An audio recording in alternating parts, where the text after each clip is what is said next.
Am I crazy, or are Hal and Diana holding Ethan Van Sciver covers? And I'm pretty sure Bruce has Shane Davis work in his hands. What the? Oh, CBR. Uh-oh, did you forget we were canceled? If you're enjoying this content, please hit that like and subscribe button. We need you here. Yes. This is definitely a goof up from Comic Book Resources, aka CBR, which is largely an SJW dominated comic book website. You know, I can't even go over there and talk on the message boards. You know, I am a legendary creator, comic book creator.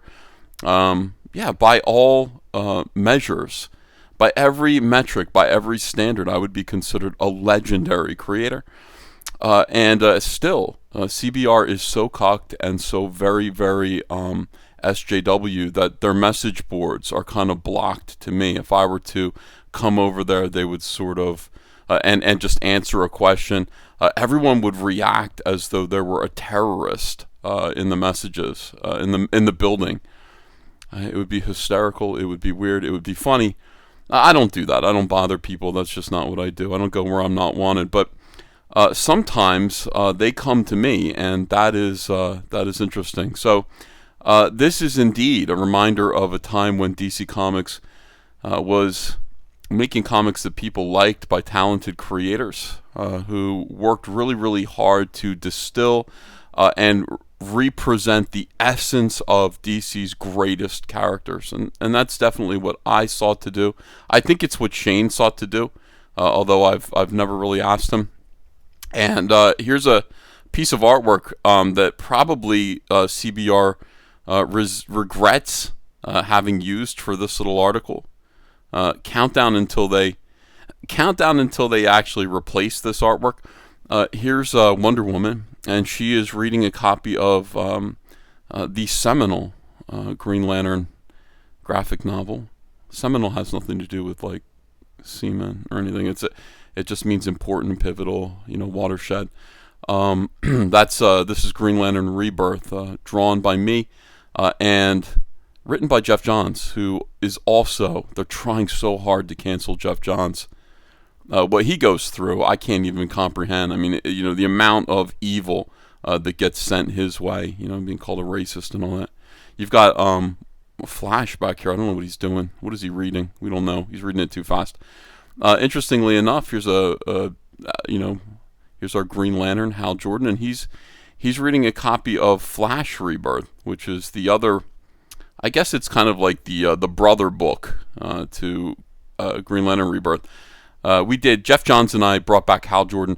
Terrifically successful project. 6 issues. It was late, of course, but it was also widely considered to be the best Green Lantern story in a long time, and it really restored Green Lantern to like DC's. It made Green Lantern DC's number 2 book, right? Outside of the Batman IP. I shouldn't say book, like character, franchise. Franchise is a better word. So Green Lantern was second only to Batman in terms of popularity. They destroyed that with the Green Lantern movie. Green Lantern movie was an unfortunate occurrence. But they asked us to come back because Flash was also in a mess. Like they tried 3 different takes on how to make people interested in the Flash. But really, I mean, ultimately, what ended up winning the day was letting us bring back Barry Allen, who'd been dead for 25 years following the events of Crisis, and to add a little mystery, add a little pathos to the character, give him a little more purpose. And it was an enormous success. There's still some people who resent the fact that Barry Allen is back. They wish that there was more emphasis on Wally West. And let me tell you something. At DC, they were okay with us killing Wally West. These corporate comic book companies, like it's almost like they don't appreciate what they have. Like, you don't have to throw away your new toys, when you dust off your old ones. You can keep all of your toys, everyone. You don't have to destroy everything. You don't have to make drastic changes. A character like the Flash and a character like Green Lantern, they only need to be interpreted properly, correctly, like the original creators of these characters intended and like the fans are used to seeing it. And that's what we did, and that's why this worked. And that is why I believe the comic book industry is largely struggling right now. Like, they're not doing that. They're just not. They don't care about these characters. They care about social justice. They care about identity politics. They care about inclusion, diversity. They care about equity. All of these things that just don't make fun comics. You got Batman here reading Shane Davis's Superman Earth 1, I think, written by J. Michael Straczynski. This is Shane Davis's career launching work right here. It was really important. It came out around the same time. Shane was doing his career best work around the same time that I was doing not my career best work. That's right here on CYBERFROG, but most attention grabbing work. And it was good. Shane did a great job. He became kind of the Superman artist of that era. People all asked him to draw Superman all the time, and he was really good at it. What do all of these books have in common? They have been created by creators.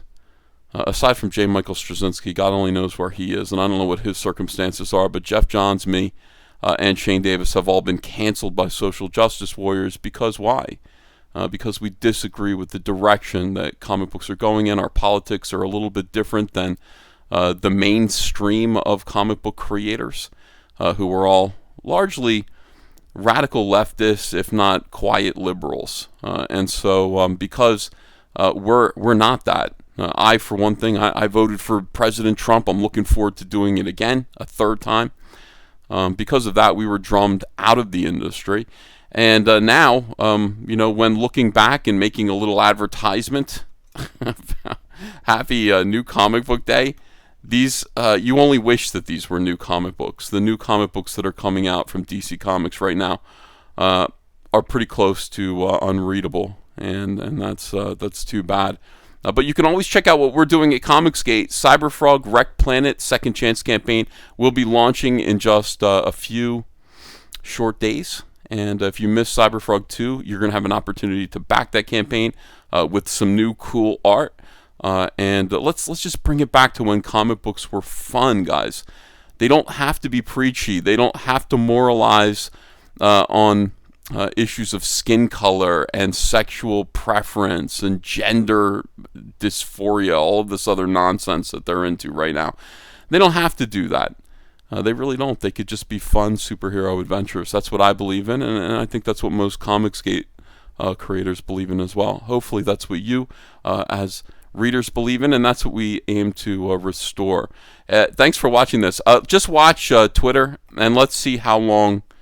Hey, Comic Book Resources, let's see how long you keep this up before somebody lets you know. Yeah, this is DC's finest. Looking back at a time when comic books actually sold and people loved them. Have a great day, everyone. My eBay link is in the description below. Go check out our eBay store. Get some CyberFrog comics and stuff now. Thanks, everyone. See you again soon. The All Caps Comics eBay store is live for all of your non-soy comic book needs. Whether it's CyberFrog, Starblades, or Rainbow the Brute, ask for it in all caps. Check out the link in the description below. Hey, come follow me on Twitter, @EthanVanSkyver.